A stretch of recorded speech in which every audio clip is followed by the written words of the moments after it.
TNN T V کے بین الاقوامی خبروں کے ساتھ میں ہوں رخسار شہزاد۔ اونٹیریو حکومت صوبے میں انصاف کے نظام کو بہتر بنانے کے لیے کوشاں ہے۔ نئی قانون سازی سے اونٹیریو کے باشندوں کو قانونی معاملات کو تیزی سے حل کرنے میں مدد ملے گی۔ مزید جانتے ہیں اس رپورٹ میں۔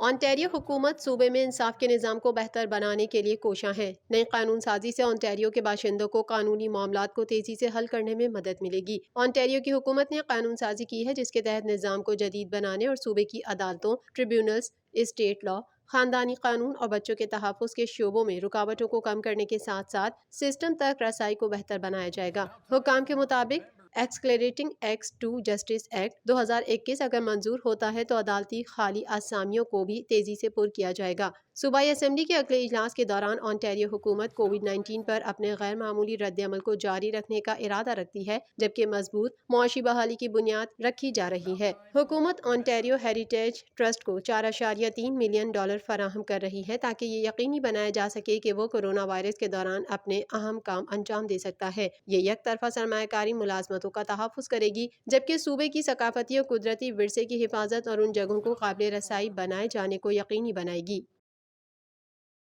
کینیڈین وزیر اعظم نے ملک میں آتشین اسلحے کی خرید و فروخت پر پابندی سے متعلق پروگرام کا اعلان کر دیا۔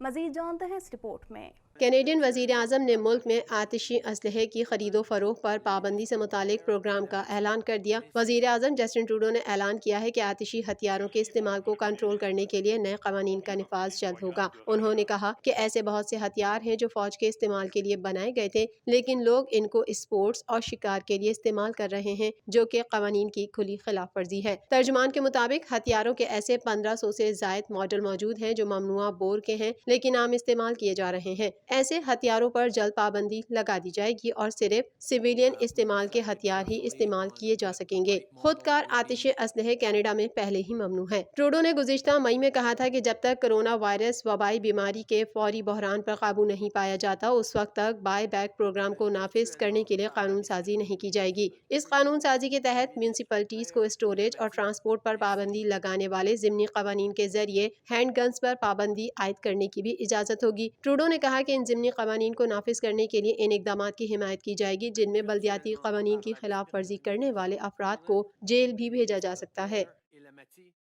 اونٹیریو کے پریمیئر ڈگ فورڈ کو تقریب میں شرکت کے بعد عوامی حلقوں کی جانب سے شدید تنقید کا نشانہ بنایا گیا ہے۔ مزید تفصیلات جانتے ہیں اس رپورٹ میں۔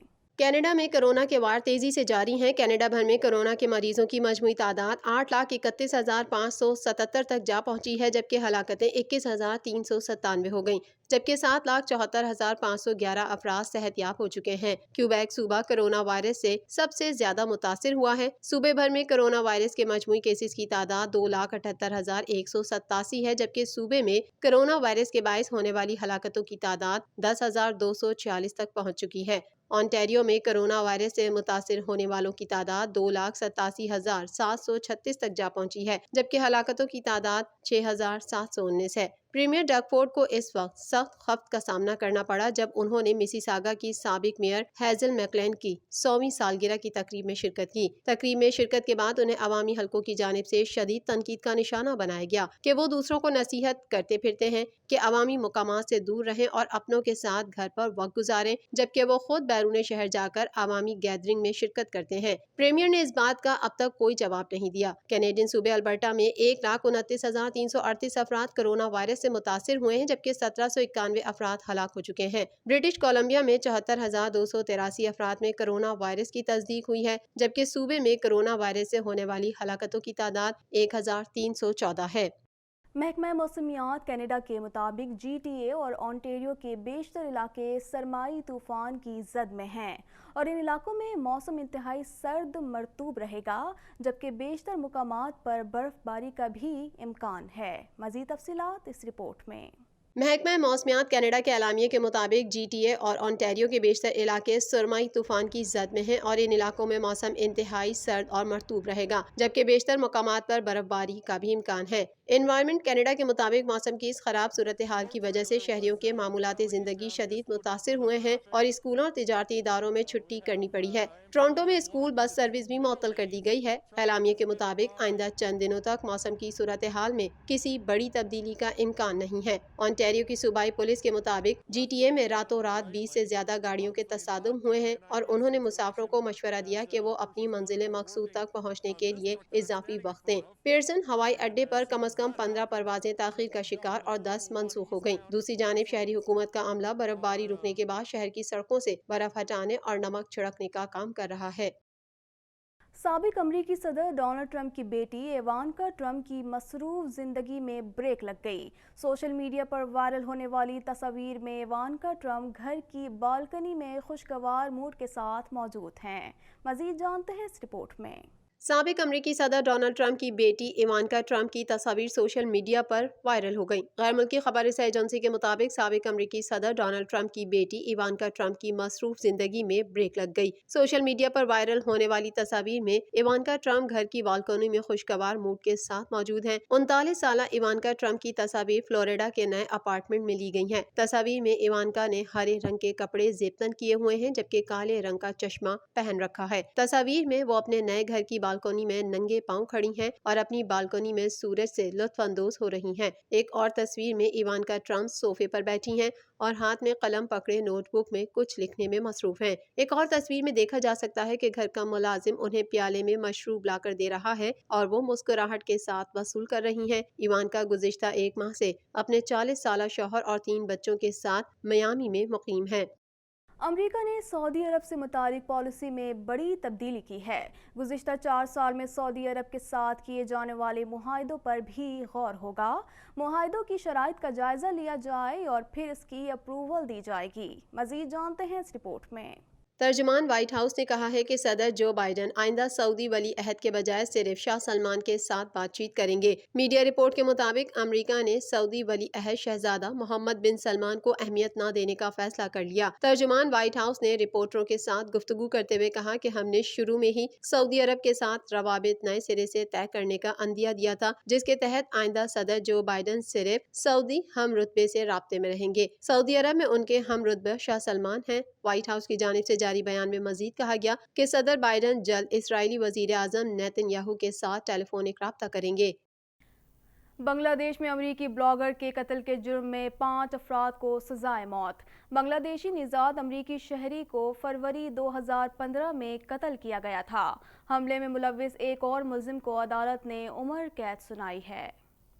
بنگلہ دیش کی عدالت نے 6 سال قبل مذہب پر تنقید کرنے والے امریکی بلاگر کو قتل کرنے کے جرم میں دہشت گرد تنظیم داعش کے 5 ارکان کو سزائے موت سنا دی۔ میڈیا رپورٹ کے مطابق بنگلہ دیشی نژاد امریکی شہری ایوجیت رائے کو فروری 2015 میں اس وقت قتل کیا گیا تھا جب وہ اپنی اہلیہ کے ہمراہ ڈھاکہ میں کتابوں کے میلے سے واپس آ رہے تھے۔ بنگلہ دیش کے دارالحکومت ڈھاکہ میں اسپیشل اینٹی ٹیررزم ٹریبیونل کے فیصلے کے بعد سرکاری وکیل غلام سرور خان کا کہنا تھا کہ ان کے خلاف جرم بلا شک و شبہ ثابت ہو گیا اور عدالت نے سب سے بڑی سزا سنا دی۔ وکیل کا کہنا تھا کہ حملے میں ملوث ایک اور ملزم کو عدالت نے عمر قید کی سزا سنائی ہے۔ انہوں نے کہا کہ سزا پانے والے 6 افراد القاعدہ سے منسلک مقامی تنظیم انصار اللہ بنگلہ ٹیم کا حصہ تھے اور ان کے حوالے سے پولیس کا موقف ہے کہ متعدد شہریوں اور بلاگرز کے قتل میں ملوث ہیں۔ غلام سرور خان کا کہنا تھا کہ فوج سے معطل کیے گئے سید ضیاء الحق مبینہ طور پر اس گروپ کے سربراہ ہیں اور بلاگرز کے قتل کا ماسٹر مائنڈ ہے، جبکہ گروپ کے ایک رکن کو غیر حاضری میں سزائے موت دی گئی ہے۔ وکیل صفائی نظر الاسلام کا کہنا تھا کہ وہ اس سزا کے خلاف ہائی کورٹ میں اپیل کریں گے۔ خیال رہے کہ بنگلہ دیش میں 2013 سے 2016 کے دوران خون ریز حملے ہوئے تھے،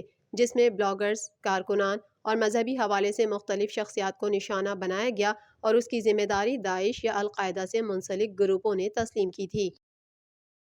عراق میں امریکی فضائی اڈے کو نامعلوم مقام سے 3 میزائلوں کے ذریعے نشانہ بنایا گیا، جس کے نتیجے میں غیر ملکی سول کنٹریکٹر ہلاک اور امریکی فوجی سمیت 9 افراد زخمی ہو گئے۔ مزید جانتے ہیں اس رپورٹ میں۔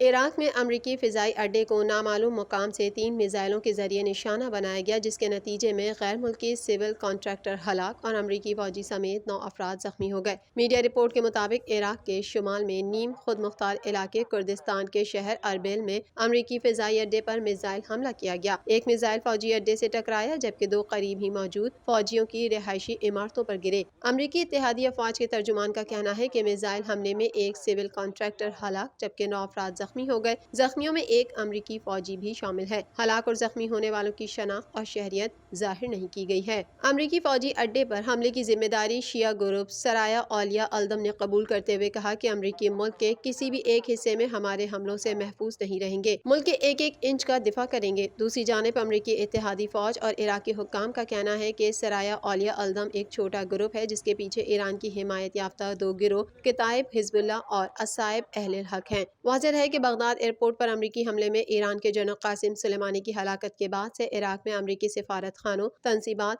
اور فوجیوں پر حملے میں اضافہ ہوا ہے۔ کئی ممالک میں بھی سردی کی لہر شدت اختیار کر گئی ہے۔ ترکی کے شہر استنبول میں شدید برفباری کے باعث اسکول بند کر دیے گئے۔ امریکہ کی مختلف ریاستوں میں برفانی طوفان سے معمولاتی زندگی بری طرح متاثر ہوئی۔ مختلف حادثات میں 23 افراد ہلاک ہو گئے۔ مزید جانتے ہیں اس رپورٹ میں۔ امریکہ کی مختلف ریاستوں میں برفانی طوفان سے معمولات زندگی بری طرح متاثر ہوئے۔ مختلف حادثات میں 23 افراد ہلاک ہو گئے۔ امریکہ کی جنوبی ریاستوں ٹیکساس، ٹینیسی، کینٹکی اور لوزیانا سمیت 7 ریاستوں میں برفانی طوفان کی وجہ سے ایمرجنسی لگا دی گئی ہے۔ طوفان کے باعث 50 لاکھ سے زائد لوگ بجلی سے محروم ہو گئے۔ ریاست ٹیکساس کے حکام نے بجلی کے بریک ڈاؤن کی تحقیقات کا حکم دے دیا ہے۔ شدید برفباری سے 10 کروڑ 50 لاکھ سے زائد امریکی متاثر ہوئے ہیں۔ حکام نے مزید برفباری کی پیشگوئی کی ہے۔ ایک اندازے کے مطابق اس وقت تقریباً 15 کروڑ امریکی موسم سرما کے طوفان یا اس کے ممکنہ خطرے کی زد میں ہیں۔ دوسری جانب کئی ممالک میں بھی سردی کی لہر شدت اختیار کر گئی ہے۔ ترکی کے شہر استنبول میں شدید برفباری کے باعث اسکول بند کر دیے گئے۔ ترکی کے شہر استنبول میں شدید برفباری سے سڑکوں پر ٹریفک کی روانی متاثر ہوئی ہے۔ یونان میں بھی سردی اور برفباری کا 15 سالہ ریکارڈ ٹوٹ گیا۔ یونانی حکومت نے لوگوں کو گھروں میں رہنے کی ہدایت کر دی۔ یہ ہماری کار ہے، یہ ہم ہیں اور یہ ہماری پاوری ہو رہی ہے پر دلچسپ ویڈیو بنا کر شہرت پانے والی لڑکی دنا نیر کی گلوکاری کرتے ویڈیو سوشل میڈیا پر وائرل ہو گئی۔ مزید تفصیلات جانتے ہیں اس رپورٹ میں۔ تیرا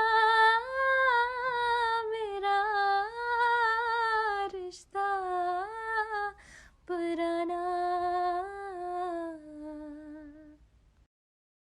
یہ ہماری کار ہے، یہ ہم ہیں اور یہ ہماری پاوری ہو رہی ہے پر دلچسپ ویڈیو بنا کر شہرت پانے والی لڑکی دنا نیر کی گلوکاری کرتے ہوئے ویڈیو سوشل میڈیا پر وائرل ہو گئی۔ سماجی رابطے کی ویب سائٹ انسٹاگرام پر موجود اپنے آفیشیل اکاؤنٹ پہ دنا نیر نے اپنی نئی ویڈیو شیئر کی ہے جس میں وہ اپنی سریلی آواز میں معروف بھارتی گانا تیرا میرا رشتہ پرانا گنگنا رہی ہیں۔ دنا نیر نے ویڈیو کے کیپشن میں لکھا کہ تیرا میرا رشتہ پرانا گانا میرے پسندیدہ گانوں میں سے ایک ہے۔ پاروی گل نے لکھا کہ گزشتہ کچھ دنوں میں مجھے سوشل میڈیا صارفین کی جانب سے اس قدر محبت اور پیار ملا ہے کہ مجھے ایسا لگ رہا ہے کہ ہم ایک ڈیجیٹل فیملی یا شاید پاروی گینگ بن گئے ہیں۔ دنا نیر کی گلوکاری کو بھی انسٹاگرام صارفین کی بڑی تعداد پسند کر رہی ہے۔ خیال رہے کہ برطانوی نشریاتی ادارے کو دیے گئے انٹرویو میں دنا نیر نے اپنی وائرل ویڈیو کے پیچھے کی کہانی سناتے ہوئے کہا تھا کہ میں اپنی دوستوں کے ہمراہ نتھیا گلی گئی ہوئی تھی جہاں میوزک چل رہا تھا اور ہم لوگ خوب انجوائے کر رہے تھے۔ دنا نیر نے کہا تھا کہ میں نے اسی موج مستی میں کسی پلاننگ کے بغیر اچانک پاری ویڈیو بنا لی اور مجھے بالکل اندازہ نہیں تھا کہ میری ویڈیو اس قدر وائرل ہوگی۔ یاد رہے کہ گزشتہ دنوں سے سوشل میڈیا پر ایک ویڈیو وائرل ہو رہی ہے جس میں ایک نوجوان لڑکی پاکستان کے شمالی علاقے میں اپنے دوستوں کے ساتھ موجود ہوتی ہے اور کہتی ہے کہ یہ ہماری کار ہے، یہ ہم ہیں اور یہ ہماری پاری ہو رہی ہے۔ لڑکی کے بولنے کا انداز اور لب و لہجہ ایسا تھا کہ ویڈیو صارفین کو بھا گئی اور چند ہی گھنٹوں میں وائرل ہو گئی۔ یہ ویڈیو نہ صرف پاکستان بلکہ بھارت میں بھی کافی مقبول ہو رہی ہے۔ پاکستان میں وائرل ہونے کے بعد یہ ہماری پاری ہو رہی ہے ویڈیو سرحد کے اس پار بھی اس قدر مقبول ہوئی کہ دیکھتے ہی دیکھتے یہ ویڈیو گانے میں تبدیل ہو گئی۔ برطانوی فلم پروڈیوسر اور عمران خان کی سابقہ اہلیہ جمائما گولڈ اسمتھ کا پیٹر مورگن سے تازہ ترین عشق بھی ناکامی سے دوچار ہو گیا ہے۔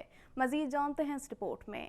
برطانوی فلم پروڈیوسر اور عمران خان کی سابقہ اہلیہ جمائما گولڈ اسمتھ کا پیٹر مارگن سے تازہ ترین عشق بھی ناکامی سے دوچار ہو گیا ہے۔ گزشتہ ماہ امریکی اداکارہ جیلین اینڈرسن اور ان کے 57 سالہ بوائے فرینڈ پیٹر مورگن میں علیحدگی کے چند ہفتوں بعد ہی پیٹر مارگن کی جمائما سے قربتیں بڑھنے کی خبریں گردش کر رہی تھیں۔ جمائما اور پیٹر کی یہ قربتیں محض ایک ماہ بھی نہ چل سکیں کیونکہ پیٹر مارگن نے سابقہ گرل فرینڈ سے تعلقات استوار کرنے کے لیے کوششیں تیز کر دی ہیں۔ غیر ملکی میڈیا رپورٹس میں بتایا جا رہا ہے کہ پیٹر مارگن جمائما کو چھوڑ کر اپنی سابقہ گرل فرینڈ جیلین کے پاس جمہوریہ چیک چلے گئے ہیں۔ رپورٹ کے مطابق جیلین ان دنوں جمہوریہ چیک کے دارالحکومت پراگ میں موجود ہیں، جہاں وہ اپنی آئندہ فلم وائٹ برڈ اے ونڈر اسٹوری پر کام کر رہی ہیں اور 2 ماہ تک وہیں قیام کریں گی۔ جمائما کے ایک دوست کا حوالہ دیتے ہوئے کہا جا رہا ہے کہ پیٹر مارگن نے ہی جمائما سے محبت کا اظہار کیا تھا اور انہیں اپنی محبت کا احساس دلایا تھا۔ جمائما کے دوست کے مطابق پیٹر نے جمائما سے کہا تھا کہ ان کی خوب نبھے گی، لیکن اب خود پیٹر ہی جمائما کو چھوڑ کر واپس جیلین کے پاس چلے گئے ہیں۔ خیال رہے کہ عمران خان کے بعد جمائما گولڈ اسمتھ کا رومانوی تعلق مشہور اداکار ہیو گرانٹ اور کامیڈین رسل برانڈ سے بھی رہا۔ یہ دونوں عشق بھی ناکام ہوئے، جس کے بعد ان کی زندگی میں پبلک ریلیشن انڈسٹری سے تعلق رکھنے والے مشہور شخص میتھیو فرائڈ آئے، لیکن یہ معاملہ بھی جلد اپنے انجام کو پہنچ گیا تھا۔ دنیا بھر میں برطانیہ، جنوبی افریقہ اور برازیل میں دریافت ہونے والی کورونا وائرس کی نئی اقسام تشویش کا باعث بنی ہوئی ہیں، مگر امریکہ میں ہی اب دریافت ہونے والی 7 نئی اقسام نے سائنسدانوں کو فکر مند کر دیا ہے، کیونکہ ان میں سے بیشتر زیادہ متعدی ہو سکتی ہیں۔ دنیا بھر میں کرونا کیسز کی تعداد 11,32,000 سے تجاوز کر گئی، جبکہ 24,29,707 افراد جان کی بازی ہار گئے ہیں۔ دنیا میں کرونا کے 8,48,48,000 سے زائد مریض صحت یاب ہو چکے اور 2,27,55,000 سے زائد زیر علاج ہیں۔ امریکہ میں کرونا کی صورتحال سب سے زیادہ خوفناک ہے، جہاں 4,99,991 اموات ہو چکی ہیں اور 2,83,81,000 سے زائد افراد متاثر ہیں۔ بھارت کرونا کیسز کے اعتبار سے دنیا میں دوسرے نمبر پر ہے، جہاں اموات کی تعداد 1,55,949 اور 1,09,37,000 سے زائد افراد میں وائرس کی تشخیص ہو چکی ہے۔ برازیل میں کرونا سے ہونے والی اموات کی مجموعی تعداد 2,40,983 اور 99,21,000 سے زائد افراد متاثر ہیں۔ روس میں 40,99,000 سے زائد افراد کرونا وائرس سے متاثر ہو چکے ہیں اور اموات کی مجموعی تعداد 80,979 ہے۔ برطانیہ میں 40,58,000 سے زائد افراد متاثر ہیں اور 1,18,198 اموات ہو چکی ہیں۔ فرانس میں 34,89,000 سے زائد افراد متاثر اور 82,812 جان کی بازی ہار چکے ہیں۔ ترکی میں کرونا وائرس سے اموات 27,652 تک جا پہنچی ہیں، جبکہ کرونا وائرس کے کیسز 26,02,034 ہو چکے ہیں۔ سعودی عرب اسی فہرست میں 39ویں نمبر پر آ گیا، جہاں کرونا وائرس سے اب تک کل اموات 6,441 رپورٹ ہوئی ہیں، جبکہ مملکت میں اس کے مریضوں کی تعداد 3,73,368 تک جا پہنچی ہے۔ TNN ٹی وی کے نیوز بلیٹن سے فی الوقت اتنا ہی۔ مزید خبروں اور اپڈیٹس کے لیے دیکھتے رہیے TNN ٹی وی۔